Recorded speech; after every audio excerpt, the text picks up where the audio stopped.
Osiris.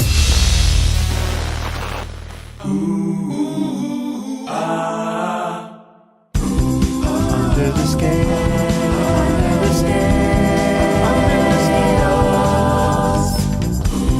Under the scale, under the scale, under the scales. I'd like to welcome Jake to Under the Scales. Jake Huffman of the McLovins. Hey, everybody.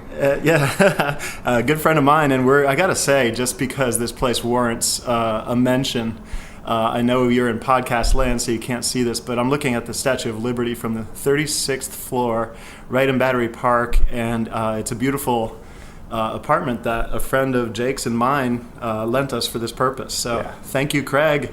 Yes. Thank you, Carol. Craig. Thank you, Carol. It's amazing. Yeah, it's really amazing. And a beautiful day. It's kind of hazy, and yet I can see for miles and miles. Beautiful. Yeah, man.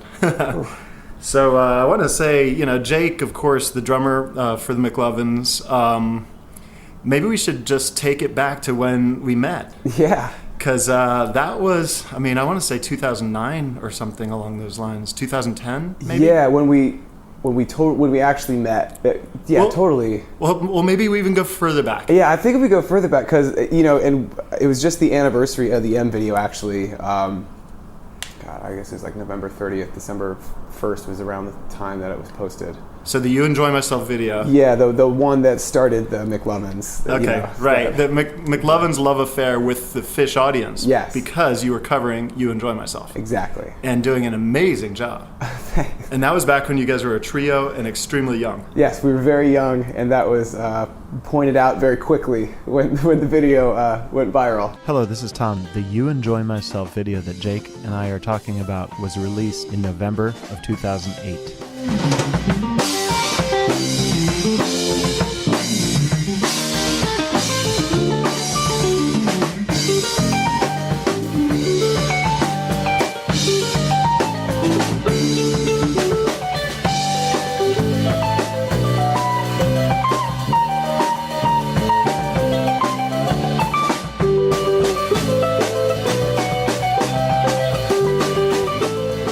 But yeah, and then I think you reached out with an email, to say, because we also had the farmhouse video too, and you and Trey kind of reached out and said that you liked the video, and then there was part of Yem that we were doing wrong, and Trey was nice enough to actually lay it out how it was supposed to go, which was awesome. That's amazing. Which we later fixed, which was great.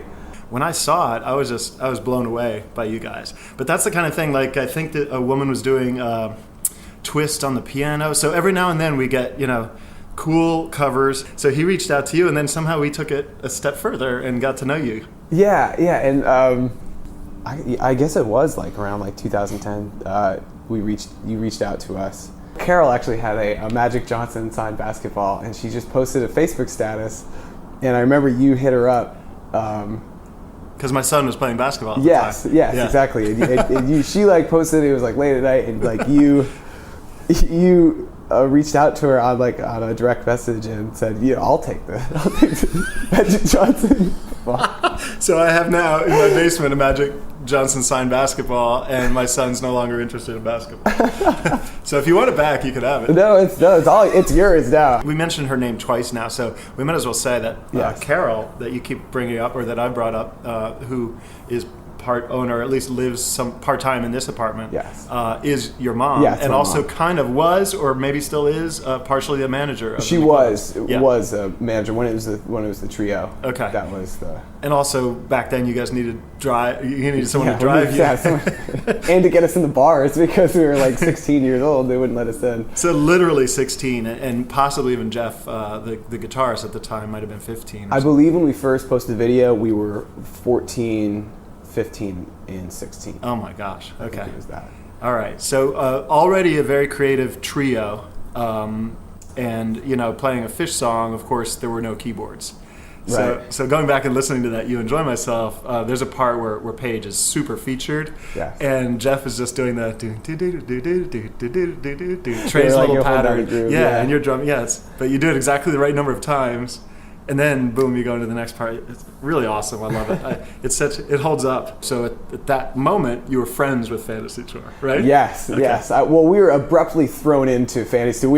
I had no idea. I didn't know who Fish was about 3 weeks before the Yem video. Actually, I remember Jeffrey just brought it into practice. He's like, hey, like you should check out this song, and we learned that song, and then posted it, and then I realized who Fish was, and I was like, oh my god, I was so naive. Like how did I not know who this band was, and what just happened? Nice. Not knowing that you were about to be a jam band, kind of. Yeah, that we were about to get thrown right in the mix of it, you know. What other same time period you guys covered another very sort of difficult, challenging song and posted it? I forget.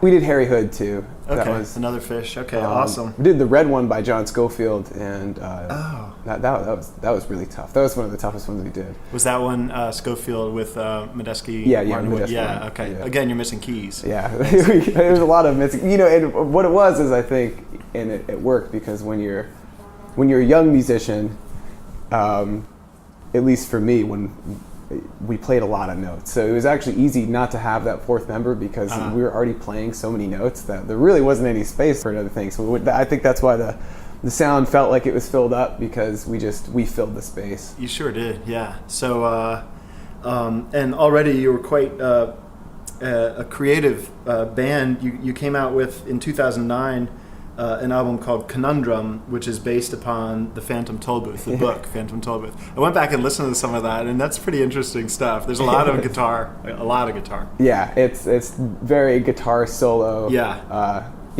But you're definitely. I mean, I'd like to know who your influences were, because you're definitely coming up fast as a really, really good drummer, even back then.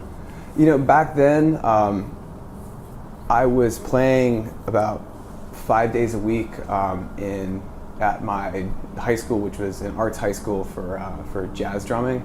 And I played a lot of bebop. So the people who I was listening to were like, you know, Elvin Jones, Art Blakey, you know, Billy Cobham, like a lot of jazz, because that's really what I did when I went downstairs to practice. I'd have to practice, you know, for school and like all these standards and jazz and playing, right. You know, fast swing and slow swing and doing brushes and things like that. Nice.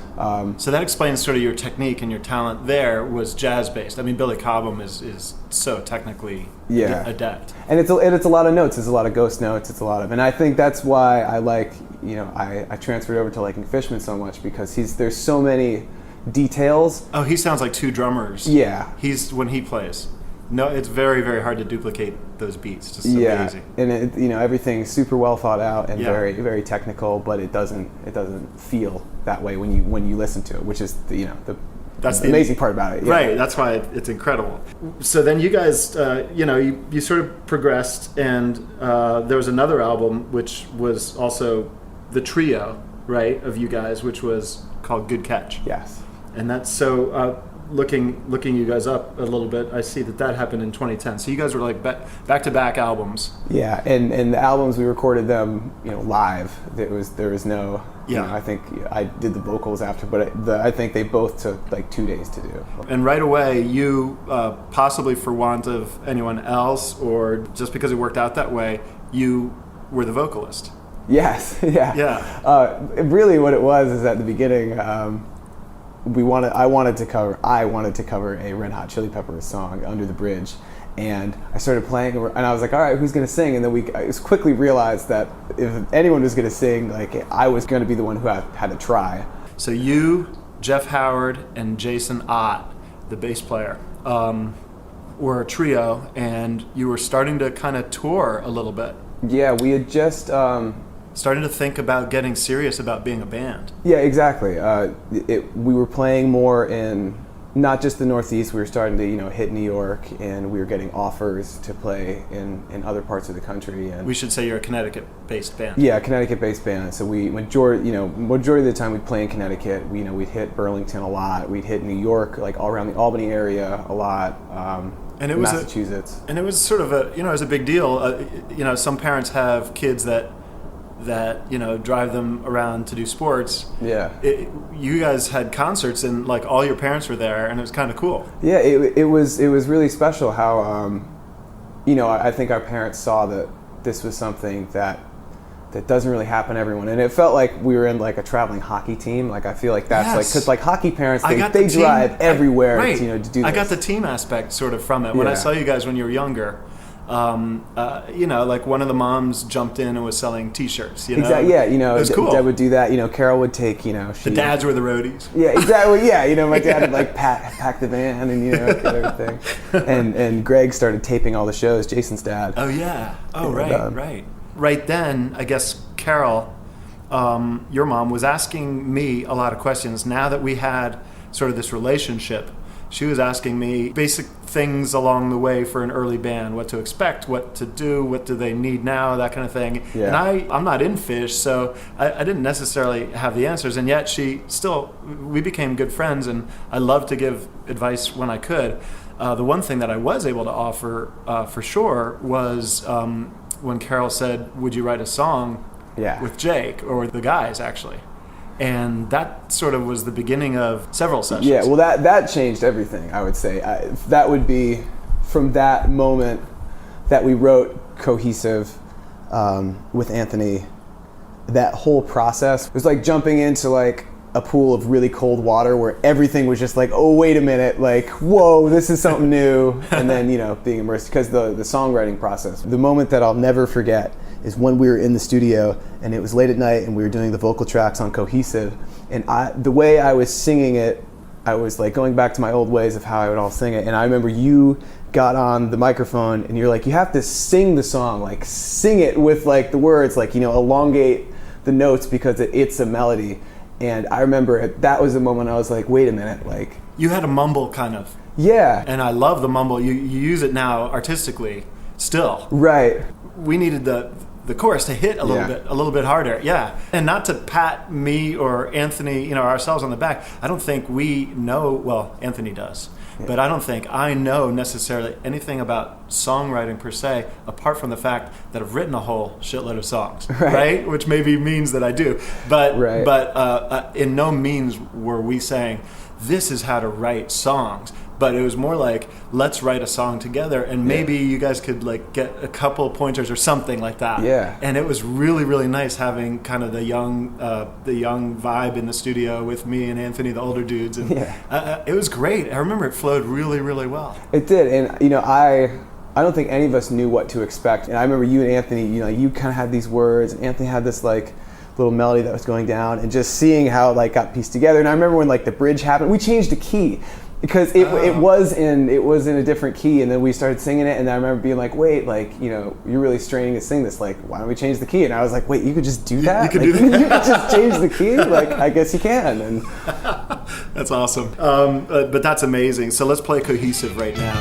This will all be over soon. I'll be one of them by noon. My bed's unmade, I start to fade. A drone that wanders in the gloom.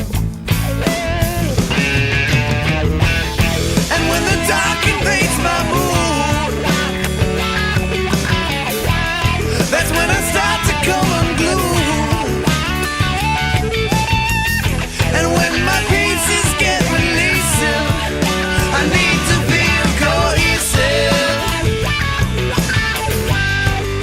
I need to feel cohesive. I need to feel cohesive. I need to feel cohesive.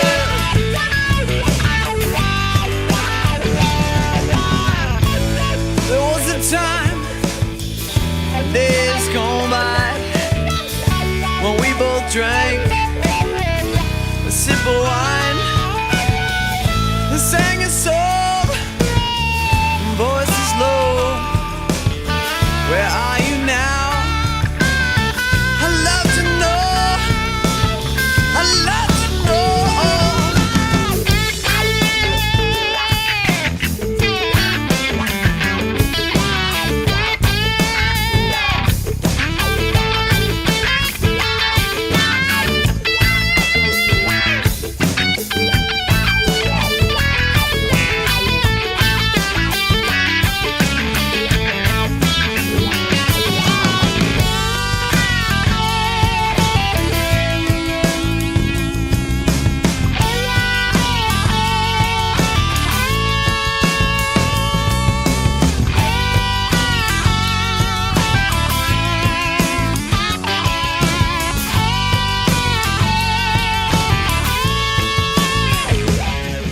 that really is good. That brings back some memories. Yeah.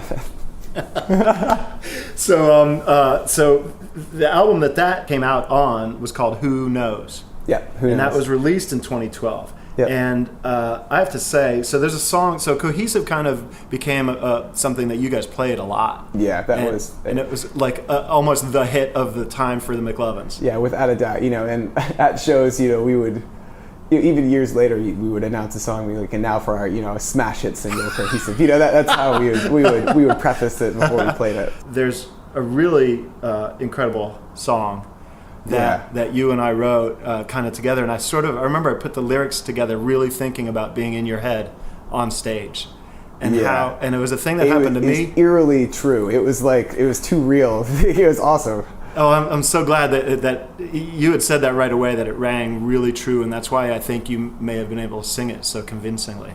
And it's really one of my favorite songs that I've written. Hello, this is Tom again. The songs Cohesive and Hesitate were written with and for the McLovins by me and Anthony Krizan.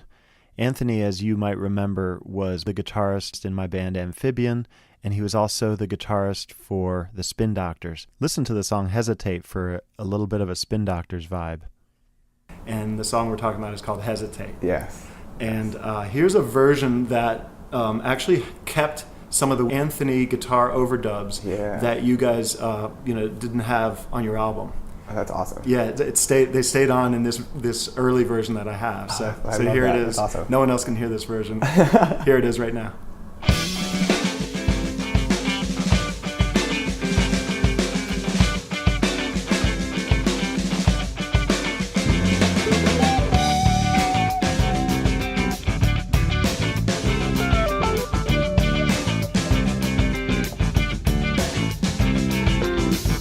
Something happens every day. Words are flowing, I can't hear what I say. Heads are nodding, people smile. Hope I keep on making sense for a while. And now you followed me home. You want to hear it from me when we're alone. Push the door, but it's too late, and it's closing, but I hesitate. You and I will get along, as long as I keep on singing my song. Gotta keep on keeping on, but if it's answers you want, I don't give anything for free, and you know. You didn't hear it from me.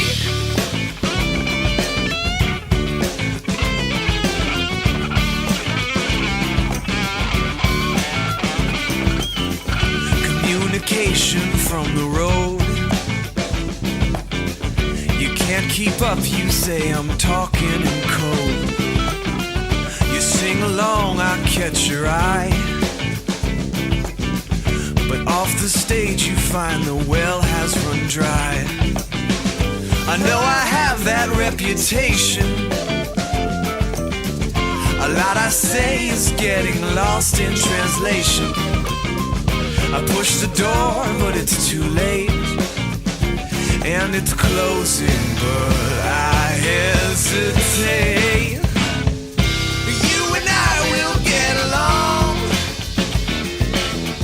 as long as I keep on singing my song. Gotta keep on keeping on, but if it's answers you want, I don't give anything for free, and you know,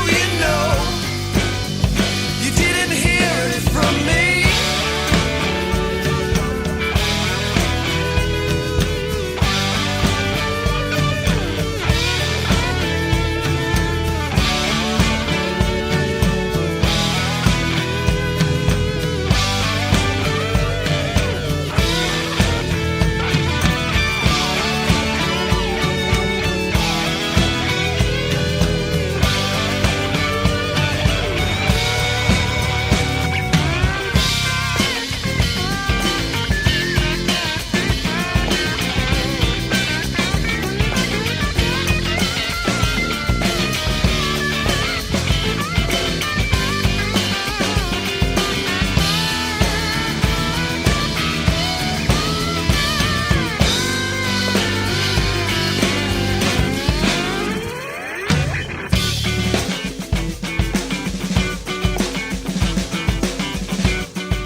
So wow. And now we have to say there was some subtext happening. There was some drama in the background of the McLovins.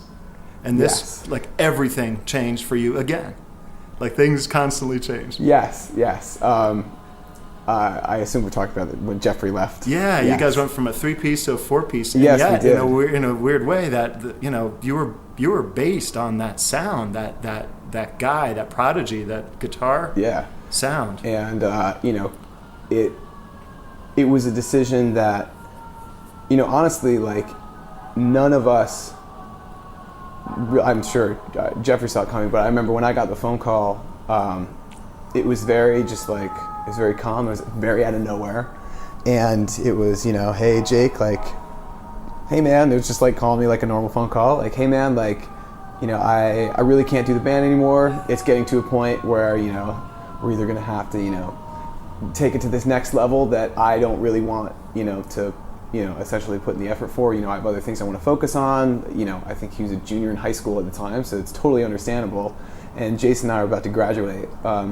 So just a casual phone, like, how'd you like that last episode of Breaking Bad? Yeah, it was like, I think I had called him about practice the next week, and then he called me back like 10 minutes earlier. He's like, hey man, just so you know, like, no more band.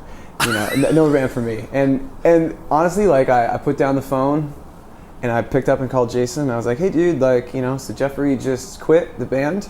Wow. And he was like, why? And I was like, he wants to focus on other things. And,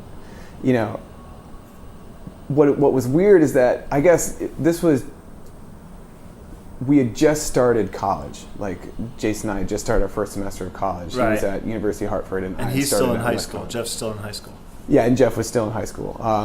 And so Jason had already been playing with this guitar player, Justin Berger. So then Justin came over, and we were, Jason and I are standing here with this other guy whose name is very close to Jeff's name, Justin, and we just started playing. And I remember after that practice, Jason and I looked at each other, and I was like, so I know this other guitar player, Atticus. I went to high school with him. Right. Like, maybe we could bring him over and we could just kind of keep this going, because he and I didn't want to stop. We'd had conversations our whole high school career about, this is what we want to do. Like, we're in a band. We're going to keep playing music together, and So rather than get sucked into, I don't know, self-pity or scrapping the band, you kind of just continued with new guys.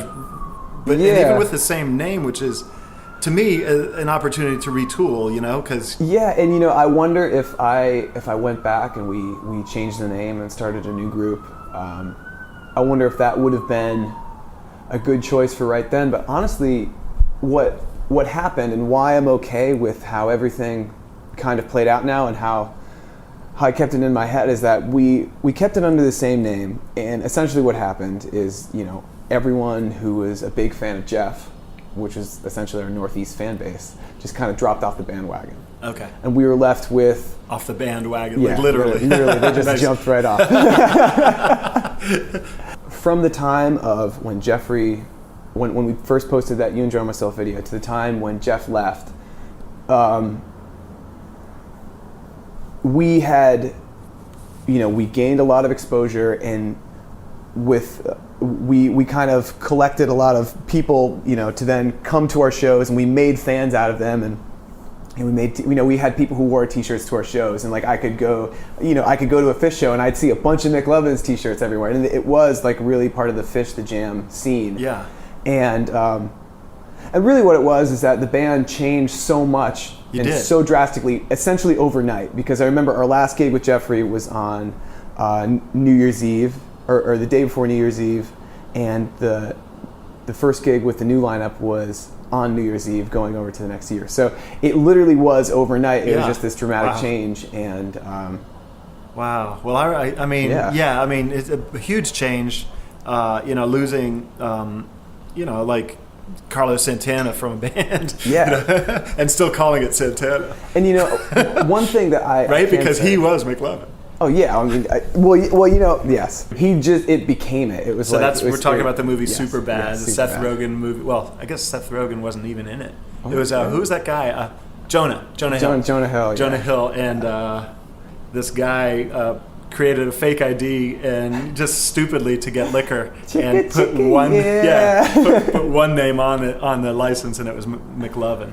And he looks exactly like Jeff, incredibly so. I'm surprised. It's pretty uncanny. So you had two. What you're saying, you had two McLovins. That's we had two McLovins. The reason why it was like, oh wow, the bass player really looked like in the video. He has that. It's like the round bowl cut into that also is with glasses. Yeah, with glasses. But yes, Jeffrey looked like McLovin. Jason looked like McLovin. I didn't look like McLovin at all, but it was okay. It's like in ZZ Top, you got the two guys with the beard and one without. You're the other guy. I'm the other guy. So there you are, and I gotta say, you kind of jumped. You personally jumped right into big time different style of songwriting. Like almost from then on, there's now like a singer-songwriter vibe mixed in with almost like a funk soul vibe. And I mean, you're still jam bandy, but this album that just came out, for example, doesn't have a song that's even 4 minutes long. Yeah. And so there's some song emphasis happening, which and your vocals have gotten stronger. Everything, you've definitely changed a lot, and it's awesome. I just saw you live in New Hope, Pennsylvania, and awesome. I really got to say, it was just. Thank you. Yeah. I realized that. I looked down at my iPod and realized what I was listening to. I when I woke up in the morning and I had songs in my head, I was actually it wasn't like long jams. Like I didn't really want to improvise as much as I was before. I was kind of done with the jazz thing. And to me, I've always been a song guy over a jam guy. And yet when it's, jam's done right, there's nothing better. Oh, because it can take you through everything. Yeah, and you get to see the interplay of the bands that you can tell when they're listening to each other correctly. And a jam goes to this amazing, unusual place. But for the most part, in a studio, get the songs down and leave the jamming for live and on stage. Yeah, because that's what we always said is we made the conscious decision to switch to writing songs, and we jumped headfirst in that and everything that meant. But we knew it shows that we can't just cut the big solo, because that's part of the show. And if we're going to play 2.5 hours, you can't you got to give your voice a break sometime, right? Right, absolutely. So you guys came out with in the new lineup. You came out with Beautiful Lights 2 years ago. Yeah. And then I got to say, you guys you've poured gas into the engines again, and now you're old enough to drive and everything, and so you have your own van. Yep. And you guys really hit the road hard. I mean, you did festivals, everything, right? Yeah, I would say we did close to about 180 shows last year. 180? Yeah. Oh my God! Wow. And I would assume that next year we'll try to hit around 200. And really, what it was is. Bill Sherman and Mike Novick, when they jumped on as management and wanted to produce the Red album, the self-titled album, McLovins, that's when we kind of had these epiphanies of oh, wait a minute, we can find our sound, we can go on tour, and we can actually try to take this to that next level that everyone wants to take it to. And I think you've succeeded, honestly, because from the band that I remember from then 2 years ago to the band I just saw, you guys again have transformed. You were new and getting to know the new guys in a way. Yeah. But now let's talk a little bit about. Well, first of all, who's Bill Sherman? I know he produced you guys. Bill is also the musical director of Sesame Street. He has an amazing resume of things. He did the music for In the Heights, that Broadway musical. He did. Okay. He helped produce the Hamilton album. Oh my God! The studio album for that. Serious? Yeah. That soundtrack is going nuts right now. Yeah, it's amazing. He's on another podcast called Quest of Supreme. Which is on Pandora. He's an all-around, amazing producer and songwriter. And he's New York based. And yeah, he's New York based. So okay, that's cool. Because Sesame Street is in New York somewhere. Yes, in Queens. Okay. So Bill jumped on the project, and so we were playing in Alabama, and that turned into Bill producing my solo album of, I had this collection of 6 or 7 songs. Is that the friend? Yeah, my friend Jake. My friend Jake, yes. And so he and I, we did that together, and we realized that we really like writing songs and really like making albums together. And Great. I started working for Sesame Street, He gave me my first song that he gave me was a song that eventually ended up being written for Ed Sheeran. So Ed Sheeran sang a song that you wrote. Yes.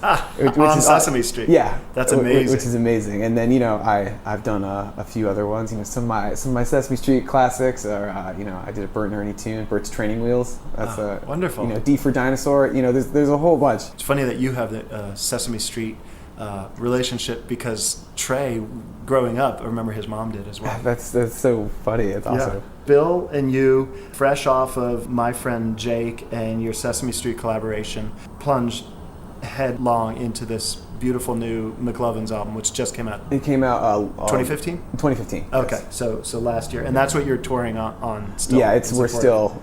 And I noticed, many of those songs, among my favorite, like Hit It, Quit It, and Talk About It might be my favorite. I'm looking over my shoulder to catch a glimpse of your face. I bet my money, I bet all my money on you. I bet my money, I bet all my money on you. Amazing song. But like right away, there's like a soul kind of feel, there's a funk feel, there's a singer-songwriter, I was saying. Yeah. But pervading, for me, especially in certain songs, there's one called PT of all things. Yeah. If you put on PT right now and close your eyes, I get Steely Dan. I get Donald Fagen on the roads. Good. I'm really glad you said that. Really? It's totally like it's like pulled something like that. Because, it's undeniable how Steely Dan-ish that is.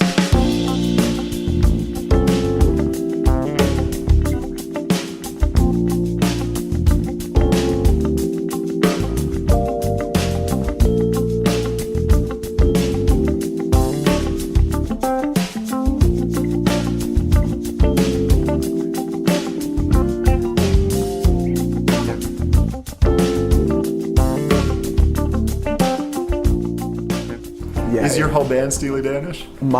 So I would say besides me, because I'm not as diehard as Steely Dan, but Justin, Atticus, and Jason went through probably 2.5 years of like the only thing they were listening to was Steely Dan. Well, it comes out big time. Yes, well, that's awesome. Well, there's there's really wonderful people in every incarnation of Steely Dan to learn from. So I don't think it's a bad thing. No, not at all. And it sounds great. It sounds amazing. So what was that PT? Does that at all refer to Fantasy Tour? Is it a joke? It directly. It's actually a love-hate is relationship now, right, with you guys? I have nothing but good.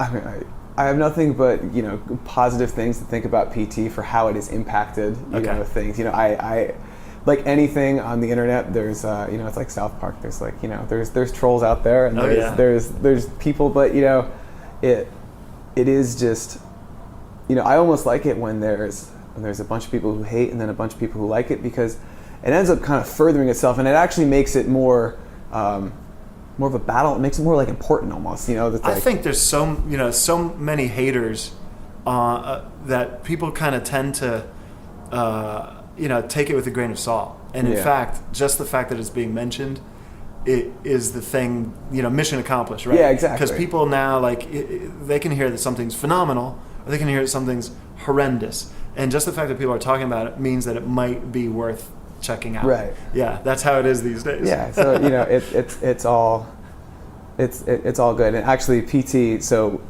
our first song that the band ever wrote was Purple Trees. Purple Trees. PT. And we wrote it because of Fantasy Tour. It was a little nod to them. Okay. So this was a jam. So we started playing Purple Trees with the 4-piece lineup. We just started doing it. We're like, oh, that'd be funny if we started doing that. And this was the jam that we put into the middle. Like everyone would cut out, Atticus would drop in, and that was the jam. So I was like, you know what? There's no jams on this album. Let's put this cool, funky thing. Okay.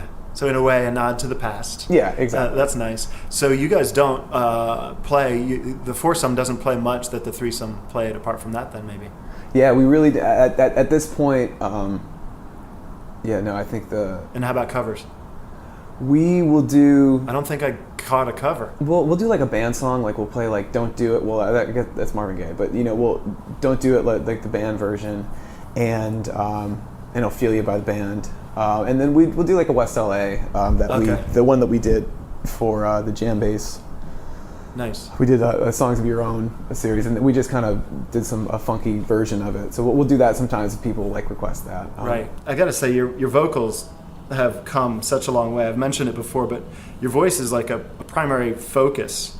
And I just saw you live, and I'm definitely a guitar watcher, but with the drums out front and you singing, kind of like when Don Henley of the Eagles sings, it's not what you expect, a strong lead vocal coming from behind the drums. But you move the drums to the forefront. You're out front. Yes, many bands do not like playing with us because the drums are right out front. That kind of harshes everyone's mellow. But yeah, Levon Helm, Don Henley, all these. Actually, the Eagles documentary that I watched recently that just came out, Don Henley. I didn't realize how much I liked him and liked his vocals and how much I was actually taking from him without even really thinking about it. Oh, okay. But. Yeah, me either. That Showtime special, I think it was Showtime, of the Eagles, the first one. There's two. Yeah, it's like don't bother watching the second one, but watch the first one, and you'll be blown away, whether you like the Eagles or not. I like to try to separate, if someone is listening to the record and they, if they had no idea who the band was, I would like it if they didn't know that I was playing drums. Right. So that when they come into the show, they'll be looking at the stage and they're like, oh, that's weird. Don't they have a singer in this band? And then and then you sing. Yeah, and then I'll sing. And I like that surprise. That is cool. And you're very, like I said before, I'm a guitar watcher. I'm definitely a drum watcher too. And you're extremely proficient, and you've mastered the art of singing and playing. It's like your drumming doesn't suffer when you sing. I should say. Thank you. Yeah, the tempo is always the hardest one for me because I can put my drums on autopilot, but the tempo always has to be. I'm lucky that I have someone like Jason, who not only has an amazing pocket, but I've also played with for 10 years. Right. Atticus helps a great deal too. Yeah. Because he's got a really good style of playing. Organ is and really helps with that funk pocket when needed. It's very helpful to have the Hammond. Yeah. That's been a game changer ever since he started just playing organ. That's really cool. Okay. Yeah. And then we should talk a little bit about Justin too, because talk about shoes to fill. He's a different style of guitarist entirely. Yeah. I'd like to say he's almost like kind of doing these beautiful patterns. He's kind of like become a pattern player, an atmospheric player, and it's nice. It's kind of nice. It's awesome. It's most of our songs, and I can say in this new album we're writing for right now, most of our songs come from a demo that Justin will have an idea and he'll record it, and it'll be like this repetitive pattern. And Justin he has the ability to create these very simple things that you can listen to and not get tired of. But he's a super atmospheric player, but he's also one of those people where, if we're like, all right, Justin, it's time to let loose on this jam, he'll also do that. He can totally tear the house down in a solo too, which a lot of people will come up to me after a show and be like, man, you really gotta let the guitar player rip more, man. Well, that's kind of what I think. He doesn't mind taking the back seat, which is unusual for a guitarist. But I want to give him props because I love what he's doing, adding to the pocket. Yeah, it's super musical. Yeah, it's super musical, and there's a song on this album that I already said that Hit It and Quit It and Talk About It are kind of my favorites. But there's this super, super sweet love song called The Regulars, or Regulars. Yeah. And that's you writing about you and your girlfriend, obviously. Yeah.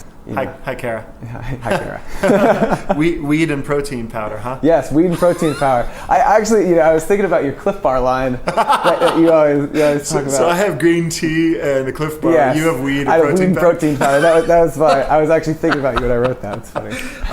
But again, this one is a perfect example of it starts out and you hear just a real cool repetitive pattern from Justin. Yeah.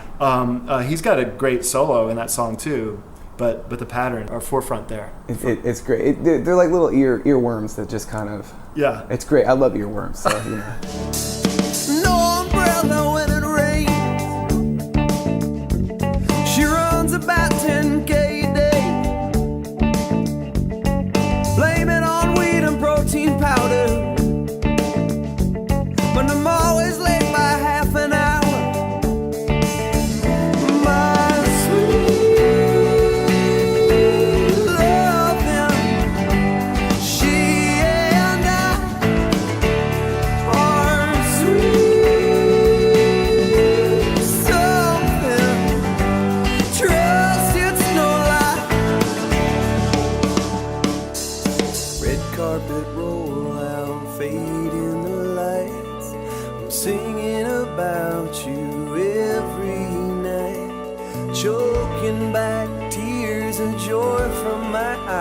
I am watching you, while you're watching me too. Sometimes we stumble and fall in the light, but not tonight, no, not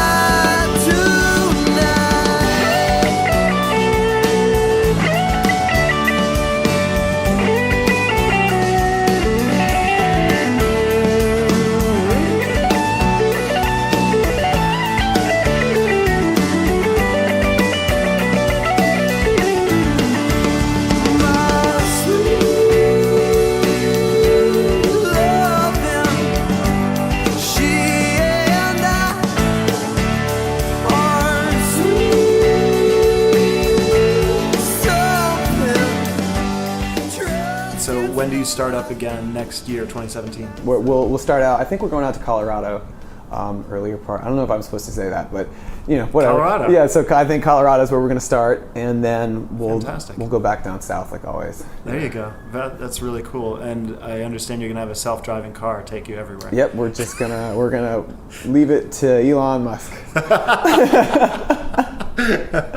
No, you're not, right? You have a van and you guys drive. Yes, and we take leave it turns? to Jason. Honestly, Jason's the best driver. Jason is the best driver. That guy could go forever. And he likes driving. He does. He's the glue. I think every band needs a Jason, and I'm sure that every band who is successful has a Jason type person in there. So one last thing we should touch on, just because you kind of brought it up. You mentioned a Northeast audience sort of not accepting you so much. Are you guys focusing on the Northeast because of that, or are you focusing away from the Northeast, or is it not affecting you at all? I would say that around the time that we dropped the Red album, we realized that, we looked at a map of the U.S. and we kind of laid out, all right, on the last 3 tours that we did, here's where we're seeing the most amount of people, the most amount of reactions, the most amount of plays online. And, we realized that down south we saw like an opportunity, because we're like, and partly I think it's because they never saw the original lineup. As something that changed, it's just going to take a little bit of time for like what needed to happen is we needed to change, then we needed to go away and find ourselves and become something very strong and new. Yeah. So that when we did come back, it was this like, oh, I remember them. And, because the first time, the first couple times you go back to a place, people are going to still think like, wait, wasn't that band? Oh, right. Like, aren't they the kids that did what's that? I'm sure it's confusing because we have the same name and we have this, the same thing. Well, you brought that on yourself by keeping the same name. No, well, totally we did. Yeah, so you it sounds like you own that. Yeah. But you also owned having to change and get good again, and you have. Yeah, because, I at the gotta end say of the you've day, arrived. yeah, well, hopefully. And honestly, like the Northeast, like I'll use Connecticut as an example. Like, we used to play, probably we'd play about 20, 30 times a year in Connecticut, back in the day. Right. We play once a year. Whoa. And we'll play, I played in Atlanta, and I played in Alabama 7 or 8 times last year.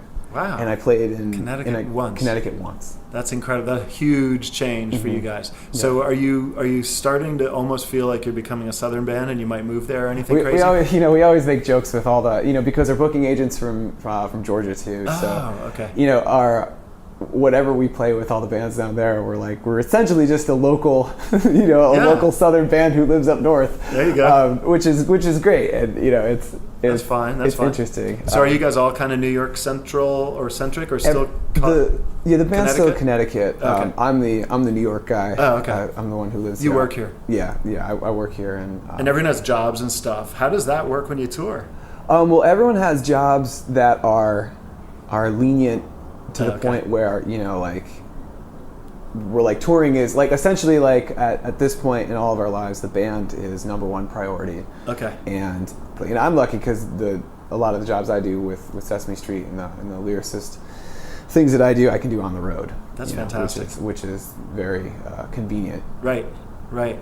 Well, Jake, it's been an absolute pleasure This is awesome. trying to catch up with you and McLovins, and you've always sort of been in my peripheral vision because I have two fans, huge fans in my family, trying to make another one out of my son. Yeah. He'll get there. Brody, come on, man. He'll get What there. do I got to do? But my daughter and my wife love the McLovins. Love. In fact, my daughter's birthday party is your next concert coming up. Yes. I don't know if you know that. That's good. No, I do not have to have a surprise. So anyway, it's been really wonderful catching up with you again, Jake, and it was awesome seeing that show in Pennsylvania, and it kind of took me by surprise, I got to say, even though I kind of should have known what to expect based on hearing your wonderful new album. Well, thanks, Tom. This is super cool. Thanks for having me on. Absolutely, and I just want to say, give them another chance, guys, if you haven't been to see the McLovins, especially you Fantasy Tour people. All right. Great talking to you, Jake. Thanks for listening. This is Tom. Under the Scales, as you know, comes out on the first 3 Mondays of every month. We won't be back until February 6th. On that day, I want to let you know we have a very special episode planned. The first of several episodes where I'm taking a deep dive into Trey's guitars, his signal chain, and his amplifiers. Along with me as co-host, I have a very special guest, Dan Cantor, guitarist, friend, songwriter, and I was very honored that Dan and I were able to go into Madison Square Garden on the second day of Phish's recent 4-day New Year's run on the 29th of December 2016. And before Phish's sound check, Dan and I spoke to Trey at length, and it's a wonderful interview, and it's the first of several, and I want you to be on the lookout for that, and I'll talk to you guys all soon, and see you soon, and be safe.